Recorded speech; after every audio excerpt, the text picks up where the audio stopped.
Jadilah orang merdeka di tangan Tuhan. Jadilah orang merdeka di tangan Tuhan. Bapak, Mama, saudara-saudari, umat beriman yang terkasih dalam Kristus.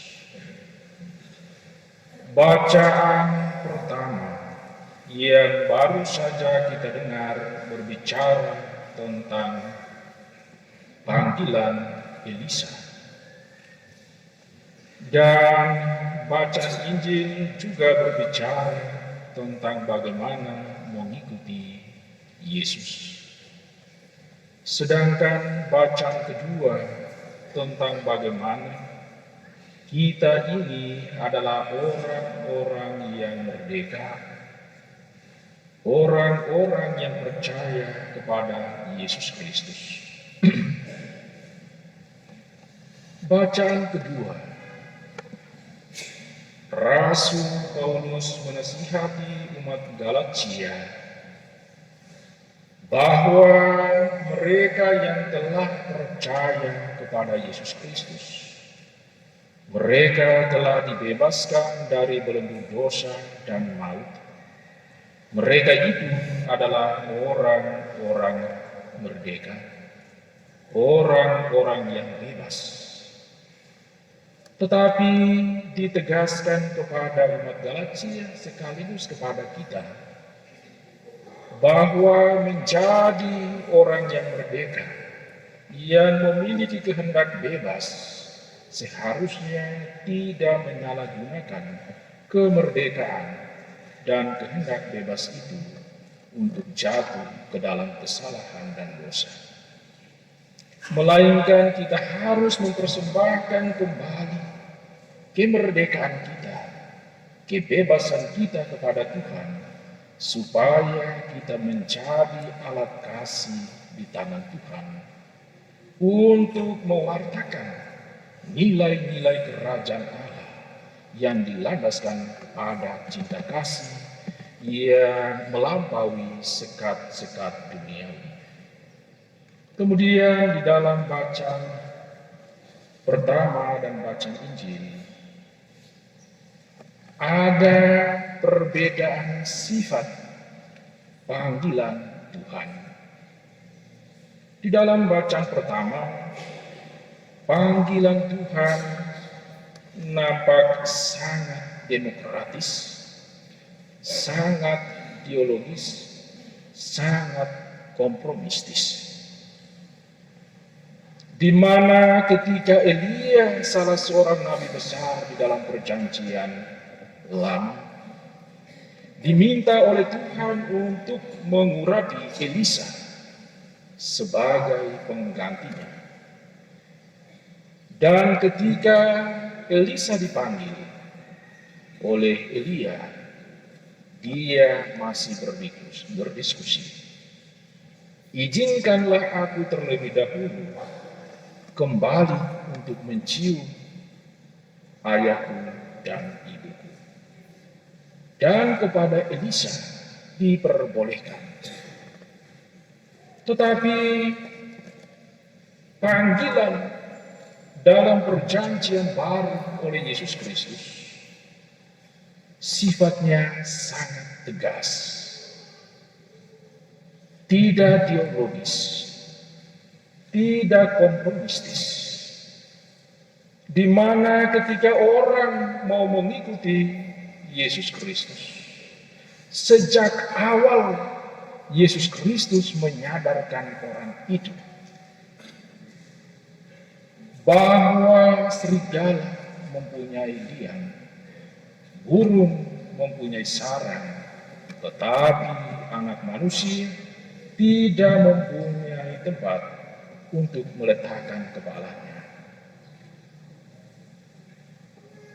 Ini mau dikatakan kepada setiap kita yang mau menjadi pengikut Kristus, mau menjadi murid Tuhan Yesus, disadarkan untuk terlebih dahulu menjadi orang-orang yang lepas bebas, orang-orang yang merdeka dari belenggu-belenggu duniawi,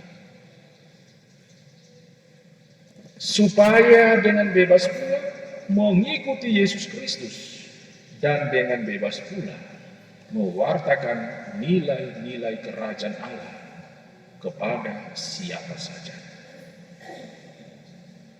Kemudian ada orang yang mau mengikuti Yesus Kristus tetapi minta untuk pulang menguburkan orang yang telah mati bapaknya. Yesus juga dengan tegas mengatakan, biar orang mati menguburkan orang mati. Dan kepada yang lain Yesus juga tegas.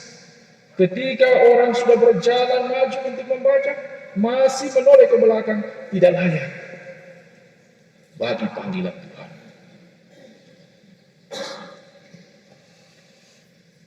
Bapak, Mama, saudara-saudari, umat beriman yang terkasih dalam Kristus. Biarkanlah orang mati menguburkan orang mati, tetapi engkau, mari ikutlah aku. Orang yang siap membajak masih menoleh ke belakang, tidak layak bagi panggilan Tuhan. Ini bukan berarti Tuhan mau mengajarkan kepada kita untuk tidak menghargai, bukan untuk tidak menghormati orang tua sanak keluarga kita. Tetapi sejak awal Yesus juga menyadarkan bahwa setiap orang yang mau menjadi muridnya, setiap orang yang mau mengikuti dirinya, harus memahami bahwa kekeluargaan tidak hanya dibangun atas dasar hubungan darah, tetapi orang yang percaya kepadanya harus masuk ke dalam rencana keselamatan Tuhan yang bersifat universal. Orang tidak hanya sibuk untuk mengurus keluarganya saja, tetapi yang namanya bangsa manusia harus diperhatikan, harus dilayani. Bapak, Mama, saudara-saudari, umat beriman yang terkasih dalam Kristus. Hari ini juga kita diminta untuk mendoakan para jompo di seluruh dunia. Hari ini juga kita diminta untuk mendoakan keluarga-keluarga Katolik di seluruh dunia. Karena itu, perlu kita memahami bahwa terkadang dalam sejarah perjalanan bangsa manusia, orang tidak saling menghargai satu sama lain. Orang saling memangsa satu sama lain. Walaupun ia mengatakan dirinya sebagai murid Tuhan. Kita pertama-tama harus menjadikan diri kita orang-orang yang merdeka oleh karena iman kita pada Kristus yang bangkit. Kita harus menjadi orang-orang yang merdeka, orang-orang yang lepas bebas dari belenggu-belenggu barang-barang duniawi yang sifatnya sementara. Supaya dengan kebebasan batin kita melayani Tuhan dan sesama yang senantiasa membutuhkan uluran tangan kasih kita. Termasuk para jompo, mereka juga adalah manusia. Waktu masih di Santa Trisha, seringkali saya mengunjungi para jompo.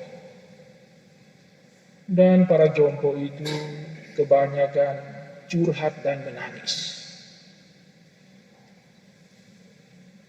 Inti curhatnya, Romo, saya ini anak cucu terlalu banyak.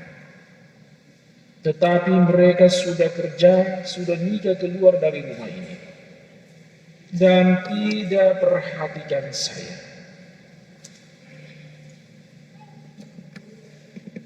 Kemudian saya bertemu dengan anak atau cucu yang saya kenal. Saya mengatakan, oh ya, ada curhat begini-begini oleh oma dan opa. Mereka juga mengatakan bahwa kami sering kunjung, kami sering beri perhatian. Tetapi memang namanya oma dengan opa seperti itu. Tahu ini mana yang benar, anak cucu yang benar atau oma dan opa yang benar. Tetapi saya mengerti di balik itu bahwa sudah menjadi orang tua, kembali kepada sifat anak-anak seperti yang masih kecil.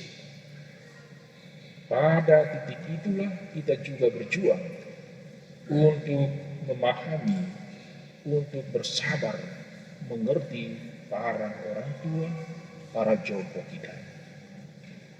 Mari Bapak Mama Saudara-saudari, kita saling mendoakan satu sama lain, menjadi orang-orang yang merdeka di tangan Tuhan, menjadi orang-orang yang lepas bebas dari belenggu-belenggu barang-barang duniawi yang sifatnya sementara, keluar dari hubungan-hubungan yang sangat sempit, membongkar ego kita yang berlebihan, supaya bisa menatap Tuhan, bisa merangkul sesama di sekitar kita. Amin.